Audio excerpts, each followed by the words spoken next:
Fala aí, galera do canal Botafogo Digital, sou Carlos Albuquerque, começando por aqui esse domingo, dia de jogo do Fogão. Quem tava com saudade no Botafogo jogou na terça-feira, pós-data FIFA, grande atuação do Fogão diante do Fluminense. Parêntese, Fluminense que ontem perdeu mais uma, 2-1 de virada no Maracanã, diante do Atlético Goianiense, né? O Fluminense abriu o placar com o Ganso e o destaque da partida foi o gol do ex-botafoguense Luiz Fernando, gol de empate, um golaço. E depois, nos acréscimos, o Dragão, dirigido pelo Jair Ventura, venceu por 2-1, Fluminense aí na zona, né? Mas isso é problema para eles. Botafogo, então, desde terça sem atuar, joga logo mais em Curicica, estádio Curicica não, Cariacica. Curicica é aqui perto, na zona oeste do Rio. Seria ótimo que fosse Curicica. Em Cariacica, o Botafogo enfrenta no estádio Kleber Andrade o Grêmio, né? Dentro daquele acerto de mando de campo, já que o Grêmio não tem condições de jogar lá no Sul. Botafogo que já está no Espírito Santo, foi mais uma vez abraçado. Quem puder, acompanhe na Botafogo TV imagens da chegada do Botafogo, enfim, a torcida botafoguense, que é muito grande no Espírito Santo, que não tem clubes, né, de muita tradição no campeonato local e acabam torcendo para clubes de fora do estado. O Botafogo realmente tem uma torcida enorme. Aliás, mandar um abraço para o meu amigo Albert Cavalcante, lá de Vila Velha, que me disse ontem, inclusive, que irá ao estádio e que vai ser o primeiro jogo do filho dele assistindo o Botafogo, né? Então, boa sorte, tomara que o Fogão, Albert, traga uma vitória aí para o seu filhão. Pé quente, né? Para ser pé quente aí, começar com o pé direito. O Botafogo seguiu então ontem, depois do treino de manhã no Lonier, e como já a gente imaginava, o Tiquinho Soares foi liberado, né? Para, enfim, estar com a sua família nesse momento aí de dor, né? Da perda do seu José Newton. Então o Tiquinho Soares nem embarcou, nem viajou com o grupo, né? Já não tinha participado da atividade de sexta, não participou também ontem no Lonier e deve se reapresentar agora no começo da semana. Enfim, uma tristeza aí essa doença, né? E desde cerca de um ano, né, que o Tiquinho estava com esse problema seríssimo com o seu pai, né? Enfim, que ele agora descanse, né? Novidades no Botafogo para o enfrentamento contra a equipe do Renato Gaúcho, né?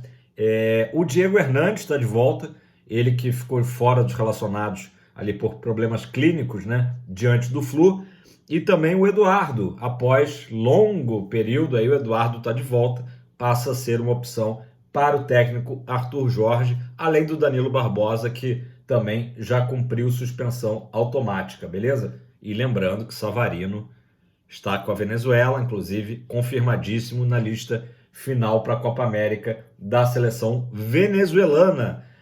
Galera, falando do Arthur Jorge, ele tem o melhor início de trabalho, né? Isso foi um levantamento do jornal o Globo, entre muitos técnicos recentes do Botafogo, tá? E a listagem é grande, eu posso até passar alguns nomes aqui para vocês relembrarem, né? Alguns a gente quer esquecer, mas o Arthur Jorge em 15 jogos tem 10 vitórias, né? À frente do Botafogo, realmente um retrospecto fantástico. São 2 empates e 3 derrotas apenas, que lhe conferem um aproveitamento de 71,1%, tá? Então, para vocês terem uma ideia, o Globo vai até Eduardo Húngaro em 2014, passa por Wagner Mancini, René Simões, Ricardo Gomes, Jair Ventura, que eu falei há pouco, Alberto Valentim, Zé Ricardo, Eduardo Barroca, Alberto Valentim de novo, Paulo Autuori, Marcelo Chamusca, aí agora dá uma subida, hein? Anderson Moreira, técnico campeão na Série B em 2021, que teve 66,6%. E é mais interessante ainda, né? Claro que era uma Série B, né? Outro tipo de enfrentamento. A gente está falando do Arthur Jorge num recorte de Série A, Libertadores e Copa do Brasil, né? Mas o Anderson Moreira dirigiu o Botafogo por um período bem mais longo, né? E teve esse excelente aproveitamento. Só para a gente finalizar, depois do Anderson Moreira chega a SAF, né? E o Luiz Castro, Bruno Lage, Thiago Nunes e agora o Arthur Jorge. Vocês vão reparar aí que alguns nomes não entraram, porque foram técnicos com menos de 15 jogos, que foi justamente esse recorte do Globo, tá? São eles, técnicos que ficaram menos de 15 jogos. O Felipe Conceição, né, Tigrão, o Marcos Paquetá, o Bruno Lazzaroni, que aliás hoje em dia está no Corinthians, né, inclusive estava no banco do Corinthians no nosso último jogo contra eles, o Ramon Dias, que nem chegou a dirigir, né, foi o filho dele, o Eduardo Barroca novamente, né, em 2020-21, e fechando com o Lúcio Flávio e o próprio Fábio Matias, né? O Fábio Matias teve um aproveitamento excelente, mas foram menos de 15 partidas. Então, muito legal esse levantamento aqui do Globo, né? Deixa eu ver quem ficou em terceiro lugar. Olha, a gente tem aqui... o próprio Jair Ventura também, vamos dar o crédito, certo? Eu falei do Anderson Moreira, com 66,6%, mas outros dois técnicos também atingiram esse número. O Jair Ventura, né, nossa campanha 2016/17, e o René Simões, em 2015, também conseguiu essa marca de 66,6%. Agora, acima de 70%, realmente, só o dedo do Arthur Jorge, 71,1%. Excelente início de trabalho do Arthur Jorge. E eu acho que vocês vão concordar comigo que não é só a questão dos números, né? A gente lembra que o Arthur Jorge estreia perdendo diante da LDU lá no Equador, depois estreia no Brasileirão também perdendo para o Cruzeiro.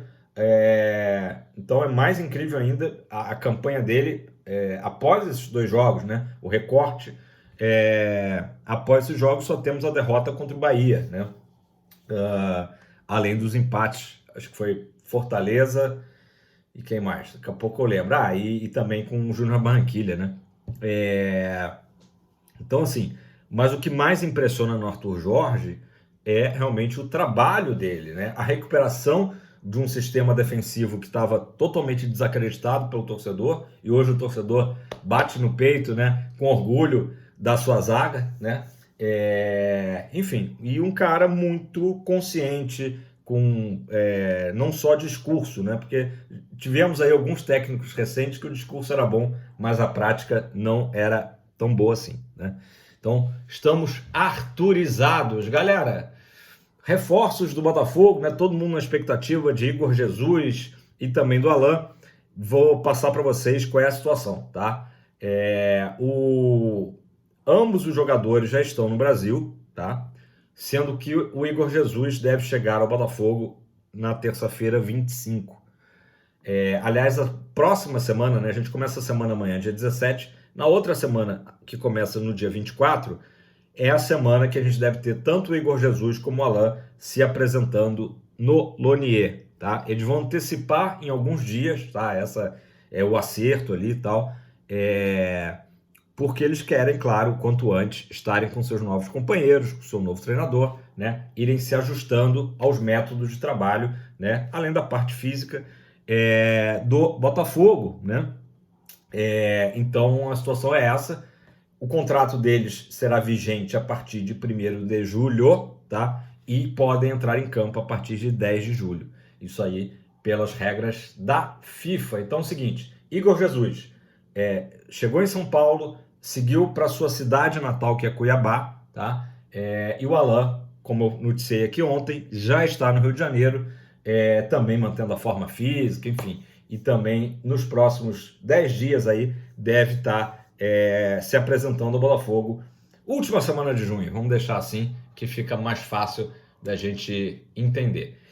Quem mais que pode ser reforço do Botafogo nessa janela, né? O Thiago Almada, novamente um nome aí muito falado, e ontem saiu uma notícia de que o Atlanta United estaria pedindo 25 milhões de euros, enfim, para os interessados, para o Botafogo, para Igor Holden, né? O Botafogo, que vocês lembram, em abril fez a proposta de 20 milhões, ali entre abril e maio, né?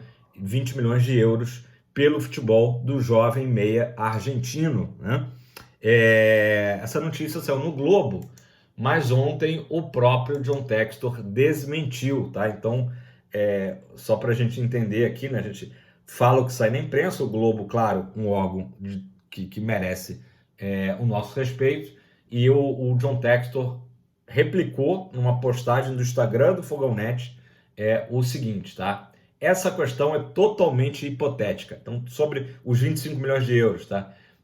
Porque a notícia não é verdade. Continuamos monitorando o jogador, mas não conversamos com o clube, né, o Atlanta, desde o fechamento da primeira janela. Então, assim, jogador monitorado, as conversas não estão acontecendo nesse momento, mas o Atlanta está cansado de saber que a Igor Holden, né, o Botafogo, tem interesse pelo futebol do Thiago Almada. Pedi respeitosamente a correção da notícia ao Diogo, tá? O jornalista do Globo, né, o Diogo Dantas, que justamente no seu blog ontem que publicou essa questão dos 25 milhões de euros.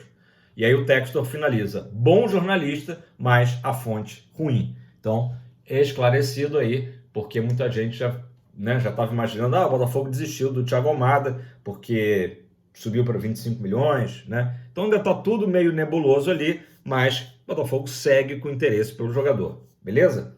Aliás, o mercado tá agitado, né? Aqui no Brasil, o Dudu do Palmeiras estaria se transferindo para o Cruzeiro, né? Cruzeiro que tentou o Júnior Santos, enfim, querendo mostrar serviço ali com a sua nova SAF, né?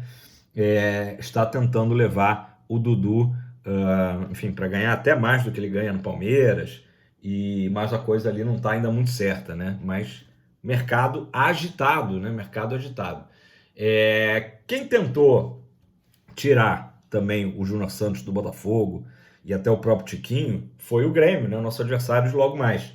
E a notícia que chega é que o Botafogo, depois de renovar a semana que acabou de acabar, né, com o Marlon Freitas e com o Júnior Santos, o Botafogo está muito próximo de renovar com o Tiquinho Soares, tá? O Tiquinho Soares, na proposta que recebeu do Grêmio no começo do ano, a gente tem que lembrar que o Grêmio tinha perdido o seu quase xará, né, o Soares com U, Luizito Soares. Então o Grêmio queria dar uma resposta para a torcida e também uma resposta técnica, né? Então foi um pedido do Renato Gaúcho, né? Tanto o Júnior Santos como o próprio Tiquinho, e os vencimentos do Tiquinho na proposta com o Grêmio seriam também bem maiores do que ele ganha atualmente no Botafogo, que já é um belo salário, né? Já é um dos salários top do Botafogo, né? Então, as conversas entre Botafogo e o Tiquinho Soares estão ali nos finalmente, e a tendência é que ele renove o seu contrato com o Botafogo, aumentando ali, chegando num meio termo, tá? Entre o que ele ganha hoje e o que foi, por exemplo, a proposta do Grêmio. Claro que a gente tem que entender que o Tiquinho está muito satisfeito no Botafogo, está totalmente adaptado ao Rio de Janeiro, gosta do clube, gosta da torcida, é um ídolo botafoguense, né? Apesar de alguns haters vão comentar aí embaixo dizendo que querem o Tiquinho fora do Botafogo, mas o Tiquinho é um cara muito querido pela grande maioria, pelos jogadores, como eu disse, e então a gente deve ter novidade em relação ao Tiquinho durante essa semana. Como eu falei no início do vídeo, o Tiquinho que desfalcará o Botafogo no Espírito Santo, tá? Então, em Cariacica. Pessoal, para a gente fechar então, 18h30, Botafogo e Grêmio, na verdade Grêmio e Botafogo, né? O mando de campo é da equipe do Sul. O Grêmio do Renato não vai ter o Diego Costa, que está machucado, né? Ou lesionado, como eles dizem lá no Sul, e também o Kahneman, que recebeu o terceiro cartão amarelo no jogo do Maracanã, agora contra o Flamengo. Compensação, o Jeromel está de volta, né? Não esperem um jogo fácil. O Grêmio, inclusive, fez um bom jogo contra o Flamengo, poderia ter tido até uma melhor sorte, né, na partida. Então vai ser um jogo duro para o Botafogo, e a expectativa do GE, vamos lá, escalação do Fogão, tá? Ainda uma dúvida na zaga, se o Walter retorna para a zaga para fazer dupla com o Bastos, que era o que vinha acontecendo, ou se vai ser mantida a escalação da dupla de zaga, que também foi muito bem contra o Fluminense, Barbosa e Bastos, tá? Então essa é uma dúvida ali na zaga. Danilo certamente volta ao meio de campo, no lugar do Gregory, né? Então tá mantido ali Marlon, Tietê, e na frente, com a saída do Tiquinho Soares, há uma tendência de que fique o Júnior Santos fazendo, né, o papel ali de centroavante, e também a gente tenha, além do Luiz Henrique, o Oscar Romero, tá? É bem provável a escalação do jogador paraguaio. Transmissão Premier, tá? Pay-per-view Premier, com narração do Eduardo Moreno, comentários do Grafite e do Dom Lédio, Dom Carmona, né? A arbitragem é mineira do Paulo César Zanovelli. Esperamos aí que tenhamos uma arbitragem sem problemas. Beleza? O VAR é o Wagner Hillway, que aqui tá como Espírito Santo, mas eu acho que ele é da Paraíba, tá? Eu acho que a informação aqui tá errada. E é isso, galera. Jogo duro, jogo importante e que pode, dependendo aí dos resultados, né? A gente tem um Atlético Paranaense, por exemplo, e Flamengo para ficar de olho. Criciúma e Bahia, enfim. Dependendo dos resultados, quem sabe o Botafogo consegue assumir a ponta do campeonato, beleza? Grande abraço a todos, grande domingo para todos vocês. Muita paz, tranquilidade. E 18h30, né? Um pouquinho antes a gente já vai estar ali ligado na televisão, né? Quem for ao jogo, né? Caso aí do meu amigo Albert, né? Com o filhão. Boa sorte, tomara que a gente traga mais 3 pontos, beleza? Deixa o like, faça seu comentário, se inscreva no canal, tamo junto, um abraço pra cima, fogão!